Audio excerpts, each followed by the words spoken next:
मनीष सिसोदिया को सीबीआई ने दिल्ली सरकार की नई शराब नीति के केस में पूछताछ के लिए बुलाया और केजरीवाल एंड कंपनी ने एक साथ सीधे गुजरात चुनाव से जोड़ दिया।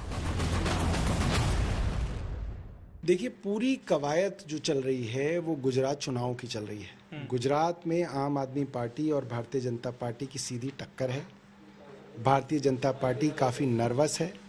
मनीष सिसोदिया जी गुजरात के अंदर परिवर्तन यात्रा में लगातार अलग अलग उनके जो डिस्ट्रिक्ट्स हैं उसमें घूम रहे हैं। उनका आगे का शेड्यूल पूरा का पूरा तैयार था। बीजेपी को इसकी पूरी की पूरी सूचना है और इसीलिए जो है उनको अरेस्ट किया गया है।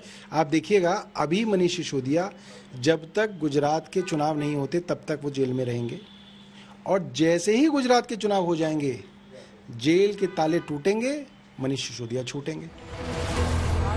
पहले मनीष सिसोदिया की गिरफ्तारी, फिर गुजरात चुनाव के नतीजों के बाद सिसोदिया की जेल से रिहाई, सब कुछ आम आदमी पार्टी ने पहले ही बता दिया। ऐसा लग रहा है कि सीबीआई हेडक्वार्टर में आम आदमी पार्टी का कोई मुखबिर बैठा है जो उन्हें सारी जानकारी दे रहा है। उन्हें पता है कि अगर मनीष सिसोदिया जी गुजरात में कैंपेन करने जाएंगे, प्रचार करने जाएंगे, तो दिल्ली का शिक्षा मॉडल गुजरात तक पहुंचेगा।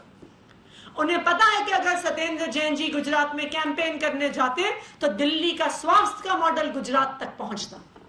उन्हें पता है कि जब दिल्ली का शिक्षा मॉडल और दिल्ली का स्वास्थ्य मॉडल गुजरात में पहुंचेगा तो उनका 27 साल का जो कुशासन है वो गुजरात की जनता के सामने एक्सपोज हो जाएगा। हम आपको बता दें कि दिल्ली सरकार की नई शराब नीति को लेकर क्या क्या कार्रवाई हो चुकी है। 2 महीने में ईडी सीबीआई की 120 ठिकानों पर छापेमारी, 3 गिरफ्तार। 19 अगस्त को मनीष सिसोदिया के घर की तलाशी। मनीष सिसोदिया पर 3 धाराओं में केस दर्ज है। उनमें 2 धाराएं prevention of money laundering act के तहत आती हैं। सिसोदिया पर 17 अगस्त को दर्ज हुई थी एफआईआर। इसमें 3 आबकारी अफसर, 9 कारोबारी और 2 कंपनियों के नाम शामिल है। ईडी के एफआईआर में प्राइमा नंबर 1 का मुलजिम है, जांच तो करनी ही पड़ेगी। वो बार बार एक बात दोहराते हैं, हमारे घर में कुछ नहीं मिला। आपके गुरु इनकम टैक्स ऑफिसर रहे हैं, क्या इतना भी वो लालू के तबेले में नहीं रहे थे कि उनको ये पता नहीं है कि पैसा कहाँ एडजस्ट करना है, कहाँ नहीं रखना है, या अपने घर में रखेंगे। और जो पैसे का लेन देन हुआ है वो निश्चित रूप से मनीष सिसोदिया के माध्यम से हुआ है, वरना आपने वो पॉलिसी विड्रॉ क्यों कर ली? अगर वो पॉलिसी बढ़िया थी तो भ्रष्टाचार नहीं था, डर की वजह से विड्रॉ कर ली कि फंदा जाने वाला इनके गले तक अब इन लोगों के। और अब बात कांग्रेस प्रेसिडेंट इलेक्शन की। आज खड़गे बनाम थरूर की किस्मत बैलेट बॉक्स में कैद हो गई, यानी देश की ग्रैंड ओल्ड पार्टी के नए अध्यक्ष ताजपोशी से एक कदम दूर हैं। 19 अक्टूबर को आधिकारिक ऐलान होगा। आज चुनाव कांग्रेस अध्यक्ष पद के लिए हुआ, लेकिन कांग्रेस की टॉप लीडरशिप ने थरूर और खड़गे से ज्यादा बार बीजेपी के नेशनल प्रेसिडेंट जेपी नड्डा का नाम लिया।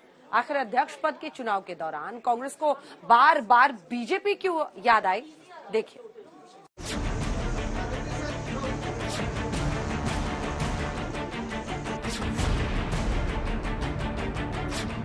सोनिया गांधी ने वोट डाला, राहुल गांधी ने वोट डाला,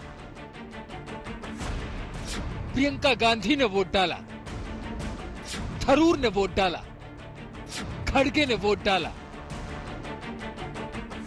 नए अध्यक्ष के लिए कांग्रेस पदाधिकारियों ने देश भर में मतदान किया।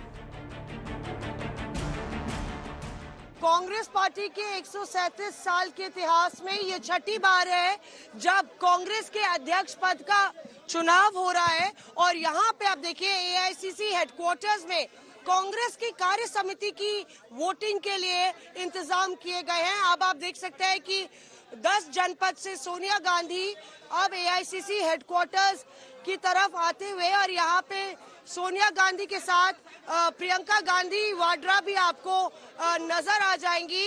कांग्रेस के तमाम जो वरिष्ठ नेता हैं, जो कांग्रेस की कार्य समिति का हिस्सा है, वो यहाँ पे। Ma'am, historic moment. Are you happy? Are you happy? I have been waiting for a long time for this day. I have been waiting for a long time for this day. 22 साल बाद party अध्यक्ष पद के लिए voting की नौबत आई। राहुल गांधी के इस्तीफे के बाद अंतरिम अध्यक्ष की कमान संभाल रही सोनिया गांधी की बड़ी टिप्पणी आई। बोली, जिस दिन का इंतजार था वो दिन आ गया। मैम हाँ भाई, are you happy? I've been waiting for a long time for this day. अध्यक्ष पद के चुनाव की व्याख्या सोनिया गांधी ने इन शब्दों में की, लेकिन कांग्रेस के सीनियर लीडर्स ने अपनी अपनी व्याख्या की। खड़गे बनाम थरूर की चुनावी लड़ाई के नतीजों से पहले रिजल्ट डिक्लेयर करते दिखे। सर्टिफिकेट ये कि हमारी पार्टी में सब कुछ ट्रांसपेरेंट है। पर्दे के पीछे तो बीजेपी के संगठन का पूरा सिस्टम है। सुनिए, कांग्रेस नेताओं ने गोल शिफ्ट करते हुए लड़ाई को नड्डा बनाम कांग्रेस बना दिया। बीजेपी में कभी आपने चुनाव सुना? अभी नड्डा साहब का कार्यकाल 2 साल के लिए बढ़ गया, तो बढ़ गया। कई चुनाव सुना आपने? तो चुनाव होते थे, मनोनयन कभी नहीं हुआ। हाँ, जब कोई दूसरा उम्मीदवार होता है तो चुनाव। Why don't you ask the question to Modi? Who is Nadda? Is Nadda not a remote control of Narendra Modi? Here it is not the situation. Yeah, actual remote control rule is happening in the BJP, not in the Congress. ये सवाल उन लोगों पर लागू होता है जिनके यहाँ कोई चुनाव ही नहीं होता। वो किसकी रबर स्टैंप है? उनको बनाया है किसने? हम तो नड्डा जी से पूछते हैं। एक्सटेंशन तो आपने ले ली, जवाब तो दीजिए लोगों को कि आपको वोट किसने दिया था। 2 लोगों ने दिया था, मोदी जी और अमित शाह जी ने, या 4 लोगों ने दिया था, जिसमें 2 नागपुर के होंगे, दत्ता जी और सरसंघ चालक। तो इस तरह के सवाल उनको नहीं पूछने चाहिए जिनके यहाँ, जिनके घर शीशे के हैं ही नहीं, पारदर्शिता ही नहीं है, जिनके घरों में पर्दे डले हुए हैं। वो दिखाना ही नहीं चाहते कि वो अपना अध्यक्ष कैसे चुनते हैं। बीजेपी का मुख्य हमला ये था कि कांग्रेस पार्टी पर गांधी परिवार अपना कब्जा जमाना चाहता है। कांग्रेस का अध्यक्ष गांधी परिवार का ही होगा। आज का चुनाव बीजेपी के उन तमाम नेताओं के मुंह पे राजनीतिक तमाचा है जो कहते थे कि कांग्रेस सिर्फ एक परिवार की पार्टी है।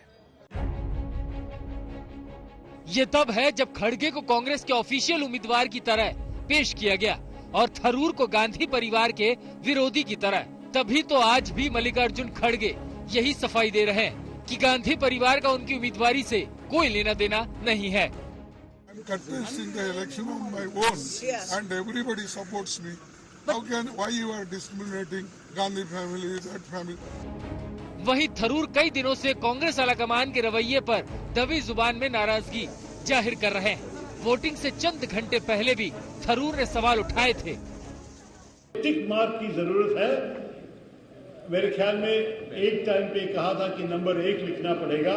कुछ लोगों के मन में कंफ्यूजन हो गया, तो मिस्त्री साहब ने मान लिया है कि टिक मार्क करने से भी आपकी वोट वैलिड हो जाएगा। थरूर की शंका गलत भी नहीं है, क्योंकि नामांकन के दिन ही तय हो गया था कि परिणाम क्या आएंगे। खड़गे के सपोर्ट में पूरी कांग्रेस खड़ी है और खड़गे कोई और नहीं बल्कि गांधी परिवार के विश्वास पात्र है। तभी तो नतीजों से पहले ही सबको पता है कौन जीतेगा, कौन हारेगा। नॉमिनेशन पेपर साइन किया था खारगे जी का, तो मेरी सोच तो तभी बन गई थी। मेरे मित्र रहे हैं शशि थरूर, आज भी मित्र हैं और हमेशा रहेंगे मित्र। ऐसे व्यक्ति के साथ हैं जिसने 55 वर्ष कांग्रेस की विचारधारा को दिए। ऐसे व्यक्ति के साथ हैं जिसने 50 साल तक लगातार चुनकर विधानसभा और लोकसभा में कांग्रेस की विचारधारा को बुलंद किया।